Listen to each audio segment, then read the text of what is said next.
এটা হলো metro station, প্রবোধ virgin metro station.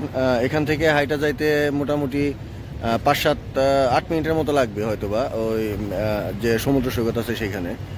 তো যাওয়ার যে জায়গাটা আছে, জায়গাটা অনেক সুন্দর, রাস্তার দুই পাশ দিয়ে অনেক সুন্দর সুন্দর দৃশ্য থাকে। তো আমি আপনাদের চেষ্টা করব সেগুলো দেখানোর জন্য। এটা অনেক পুরাতন একটা শহর, তো ঘরবাড়িগুলো দেখে বুঝতে পারতেছেন। তো আমরা এখানে বেসিক্যালি নামি, আর যাওয়ার সময় এখান থেকে উঠতে হবে।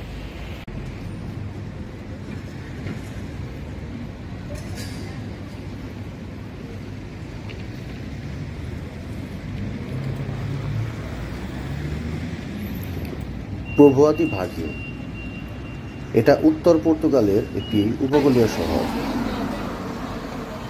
যা পোর্তোর প্রায় 30 কিলোমিটার উত্তরে অবস্থিত। এটি আটলান্টিক মহাসাগরের তীরে অবস্থিত হওয়ায় শহরটি সমুদ্র স্নান ও সৈকত ভিত্তিক পর্যটকদের জন্য বিখ্যাত।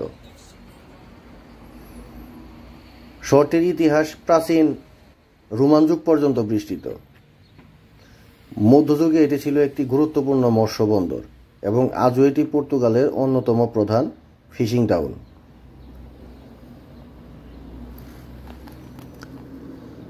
প্রায়া দি পোভোয়া, প্রায়া পর্তুগিজ ভাষায়, এটা আমাদের বাংলা ভাষায় সমুদ্র।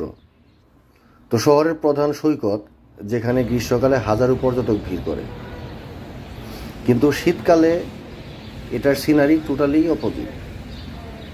শীতকালে এখানে ট্যুরিস্ট আনাগোনা একদম নাই বললেই চলে, এবং পর্তুগালের অন্য অন্য শহরের মতো এই শহরটাও এই পর্যটক কেন্দ্রিক যে ব্যবসা, এটা আমাদের বাঙালিদের দখলে।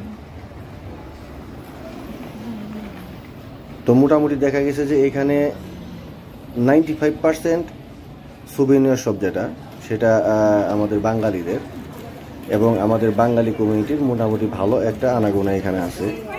এখানে বসবাস বা এখানে ব্যবসা বাণিজ্য, এই সুভিনিয়র শপের পাশাপাশি বেশ কয়েকটা রেস্টুরেন্টের ব্যবসার সাথেও আমরা বাঙালিরা এখানে জড়িত।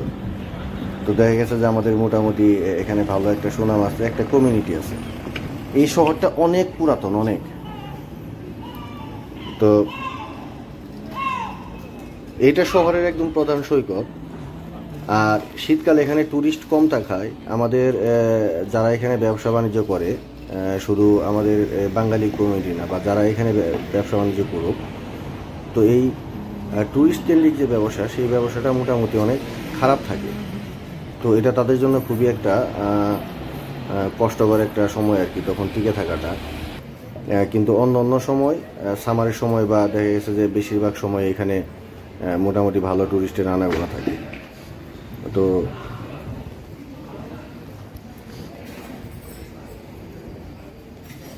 এখানে আরেকটা উল্লেখযোগ্য যে প্রতিষ্ঠান আছে, সেটা হলো ক্যাসিনো দি পোভোয়া। এটা 1934 সালে প্রতিষ্ঠিত হয়। এটা শুধু পর্তুগালের এই বিখ্যাত ক্যাসিনোই না, এটার মধ্যে বিভিন্ন সাংস্কৃতিক প্রোগ্রাম, বিভিন্ন নাটক, এই সমস্ত জিনিসগুলো এটার মধ্যে হয়, যার কারণে এটা মোটামুটি ভালো একটা পরিচিতি এই প্রভুতি ভার্জিনের জন্য। এখানে আরেকটা ঐতিহাসিক একটা চার্চ আছে, এটার নাম হলো ইগ্রেজা ডি লাপা।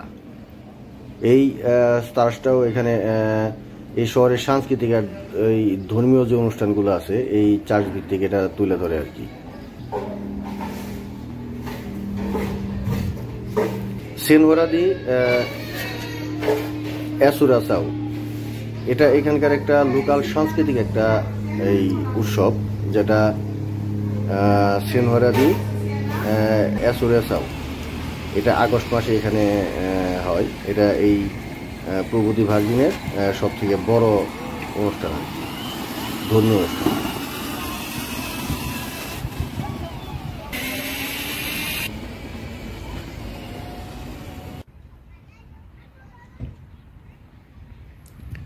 এইখানকার অর্থনীতি মূলত পর্যটন এবং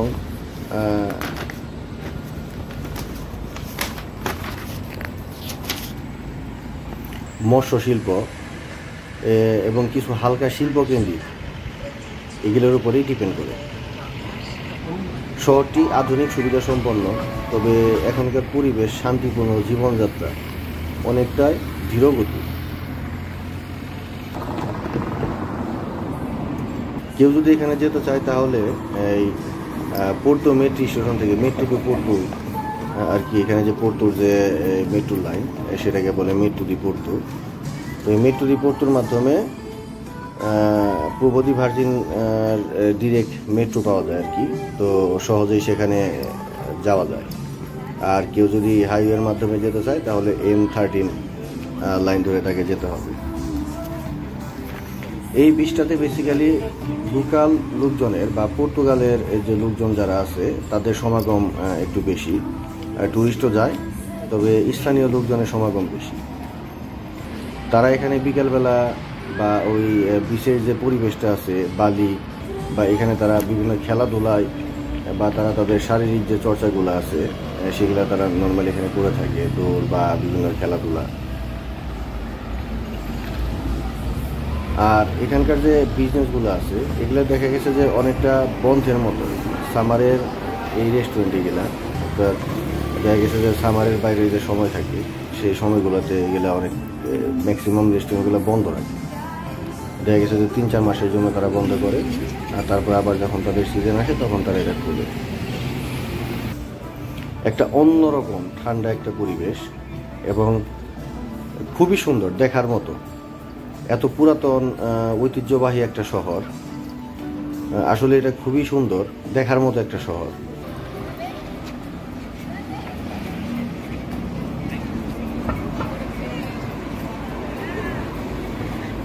এটা পর্তুগালের অনেক পুরাতন ঐতিহ্য বহন করে।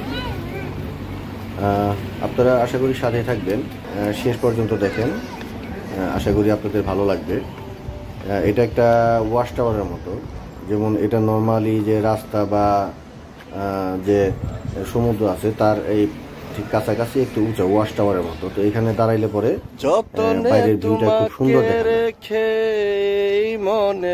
পিছনে বিভিন্ন ধরনের স্ট্যান্ড সাজানো, ওই স্ট্যান্ডগুলোতে দেখা গেছে যে পর্দা লাগিয়ে এখানে যারা গেস্ট আসে বা ট্যুরিস্ট আসে বা যারা এখানে গোসল করার জন্য আসে তারা এগুলো ব্যবহার করে এখানে তাদের চেঞ্জিং বা চেঞ্জ করতে পারে জামা কাপড় বা তাদের জিনিসপত্র রাখতে পারে। এই বীজটাতে প্রচুর লোকজন খেলাধুলা করে বিকালবেলা বা দুপুরের টাইমে, যখনই আর কি দেখা গেছে যে আবহাওয়া ভালো থাকে। এখানে আমরা গেলে পরে, আমি মাঝে মধ্যে যাই, গেলে পরে দেখি যে এখানে প্রচুর লোকজন খেলাধুলা করে। এটা আসলে খুব ভালো লাগে।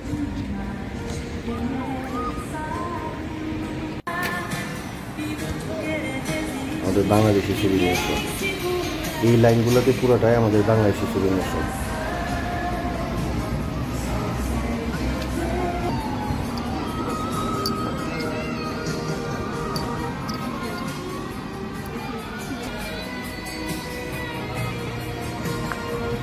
এখানে বেশ কিছু আইসক্রিমের দোকান আছে, দেখার মতো একটা সুন্দর একটা ভিউ। এই শহরটা অনেক সাজানো গোছানো একটা শহর। এখানে আসলে পরে বেশিরভাগ সময় দেখা যায় যে এরকম এই বাতি, আমরা যেটাকে মরিচা বাতি বলি, সেটা দিয়ে বিভিন্ন রাস্তাঘাট বিভিন্ন রোড সাজানো।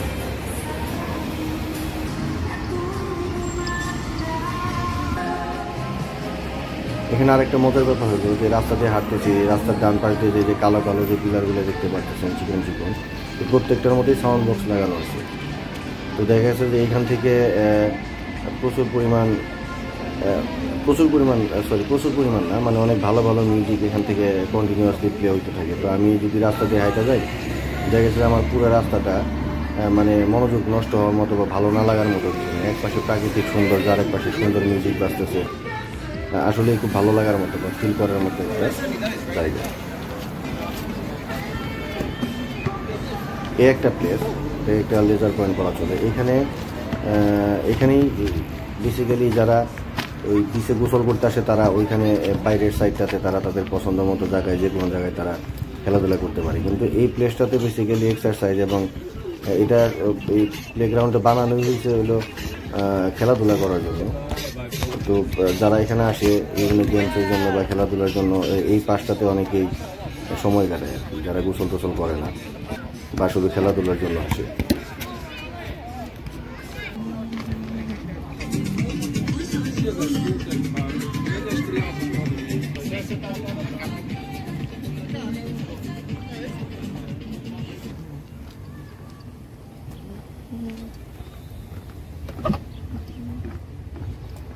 খুব ভাল লাগে। এখান থেকে যে হাঁটলে পরে যে পায়ের মধ্যে বালি লাগে এবং বালির যে শব্দ, সেই শব্দটা আর প্রাকৃতিক যে সমুদ্রের যে একটা স্তব্ধ পরিবেশ, একটা শান্ত পরিবেশ, এখানকার বাতাস, তো সেই জিনিসগুলো খুব ভাল লাগে। আমরা একসাথে ফিল করি। আসেন, আমার খুবই পছন্দের।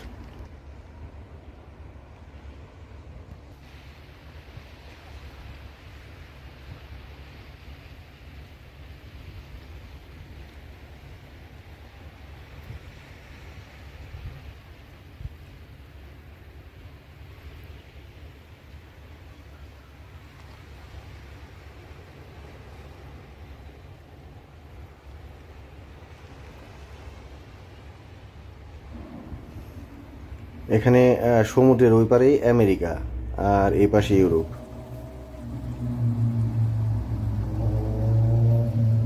এটা বিকালে সূর্যাস্তের সময়। খুবই মায়াময় একটা পরিবেশ তৈরি হয় এখানে, খুবই মায়াময়।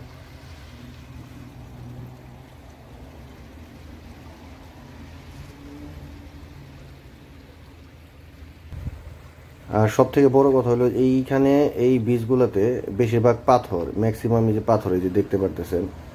তো এই পাশটাতে বেসিক্যালি গোসল করার জন্য অন্য একটা সাইড আছে। তো ওই যে ওই পাশে দেখা যাচ্ছে যে বিল্ডিংগুলোর সাথে বালি আছে যে দিক দিয়ে, ওই দিক দিয়ে। আর এদিক দিয়ে বেসিক্যালি পাথরে মানুষ এমনি ঘুরতে আসে বা বসে পাথরের উপরে বসে প্রাকৃতিক সৌন্দর্য উপভোগ করে।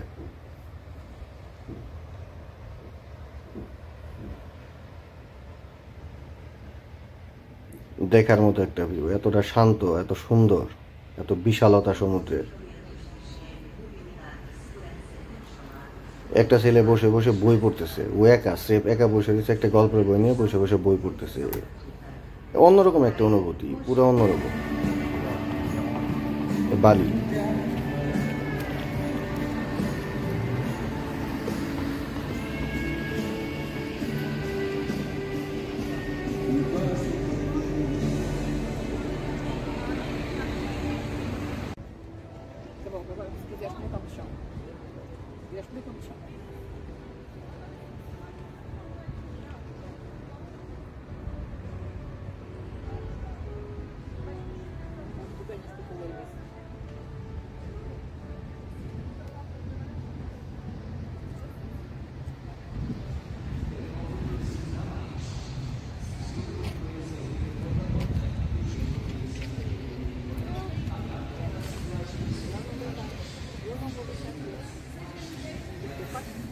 আমি এখানে আসছি আজকে বিকেলবেলা, ঠিক সূর্যাস্ত যাবে একটু পরেই।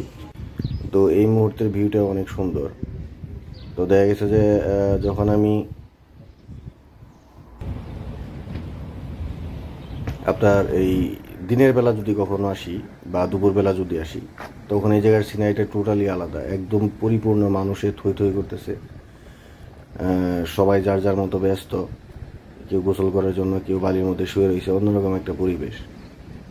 তো ওই ভিউটা আপনাদের যদি আবার কখনো সময় হয় আমি দেখাবো। এই বিল্ডিংগুলো নতুন হয়েছে, এগুলা সব, এগুলা নিচ দিক দিয়ে হলো রেস্টুরেন্টের উপরগুলোতে হোটেল বা অনেকে অ্যাপার্টমেন্ট করছে আর কি থাকার জন্য। তো আজকে চলে যাচ্ছি। তো আবার জন্য দোয়া করবেন, আপনাদের জন্য পরবর্তীতে আরও ভালো ভালো কিছু দেখাইতে পারি।